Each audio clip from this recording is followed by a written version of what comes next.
I build guitars here in town, and they're largely styled after American guitars from the 50s, though I try really hard not to do replicas of those guitars, and often take design inspiration from things outside the guitar world. So the first batch of slides are all guitars that are derived from something else, sometimes music-y kind of stuff, and other times not at all. That's bandsaw that I use to make guitars.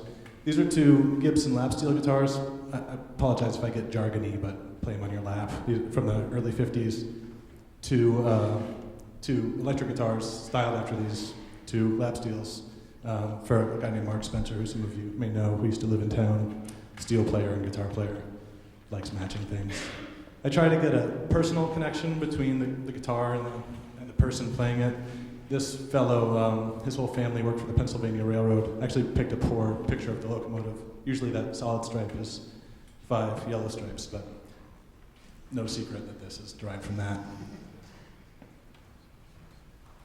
Likewise, no secret that this is derived from that. This is a baritone guitar. Baritone guitar inhabits the pitch area between a regular guitar and a bass guitar. Big, deep, twangy sound. Not the first guitar where somebody asked me to look at a Shelby Cobra for design guidance. This is a Dan Electro guitar made in the late 50s, really cheap components, masonite top and back with a vinyl piece of tape around the edge. There's another baritone with mahogany top and back and a natural finish basswood laminate in the middle to emulate that look. Made that one for Ian MacKay, Fugazi, and Minor Threat, if you want some name dropping. This guy wanted a Fender-y kind of guitar that sort of paid tribute to his long-suffering Gibson guitar. You have to take my word for it that the colors match better in real life. But this guitar started blue, and then with time, the lacquer yellowed, became green. This is a barn from LaGrange, New York. My friend and guitar client and now Burlington resident Anders Parker grew up here and brought me a beam from this barn to make him a guitar. Now 2 guitars, and I've made 14 or 15 others from the same batch of wood. So the next slide is a picture of his guitar. And you can see I sort of preserved the weathered exterior of the beam and then made a steel pick guard and soaked it in a variety of unspeakable things to get that.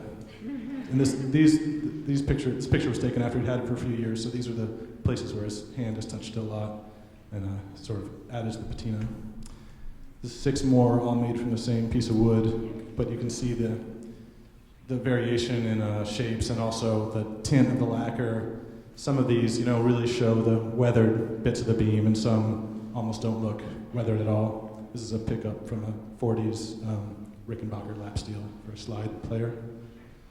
This is a rock and a steel beam truss and a piece of weathered beadboard that were salvaged from the rubbly remains of Woody Guthrie's childhood home in Okima, Oklahoma, by a fellow named Jay Farrar, who had me build a guitar out of this stuff. And here's the guitar.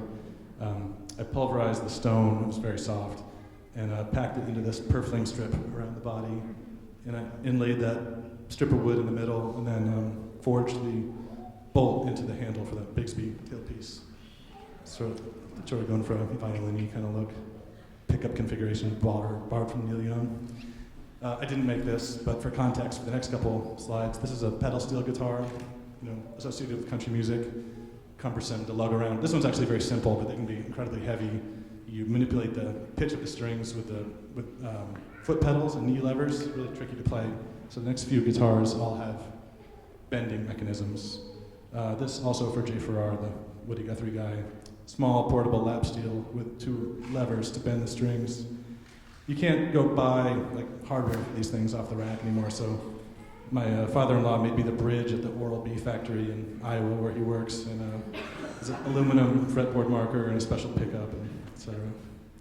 This guitar, this Rube Goldberg kind of device here was invented by Gene Parsons, the drummer for the band The Byrds in the 60s, and you push down on the neck of the guitar and the strap button moves up and actuates the turning of this little button, which pulls the B string sharp a whole step for kind of a pedal steel sound.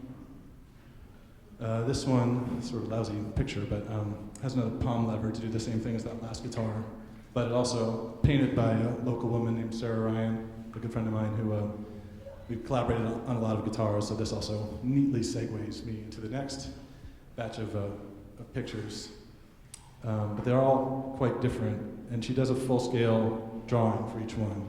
And those of you who've been to my shop for Art Hop have seen that every year she shows the pictures, these sketches she's done for all the guitarists from the previous year. This was for a guy named Max Schwartz, some of you may know, lived in town until recently, designer and musician. And this is the finished guitar, again, sort of a lousy picture, I'm sorry, but it's very simple in terms of hardware and electronics. It's this one pickup and one volume control, very simple bridge, one piece body. But so it's it's functionally very, very, very simple, but the look of it is frilly. Another shape, this is the third guitar she ever painted.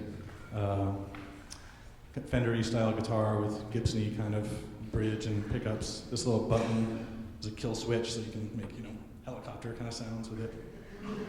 Belongs to a guy from TV on the radio. That's a little more name dropping for you. This is Brett Hughes' guitar. I'm sure many of you know him. It was sort of thought to be the negative of Max's guitar, and hidden here and there are various things that refer to, the nice woman who financed it for Brett, for instance, and Brett's son, Hank. And look really hard at this picture because you have to burn it into your memory. For this, I wrote a book. You should consider buying it for yourself and for many others in your family and stable of friends. But this, the upper half of the book cover is a detailed photograph of Brett's guitar, which not everybody knows who's seen that book. So now you do. And also, contrary to popular belief, this is not a picture of me.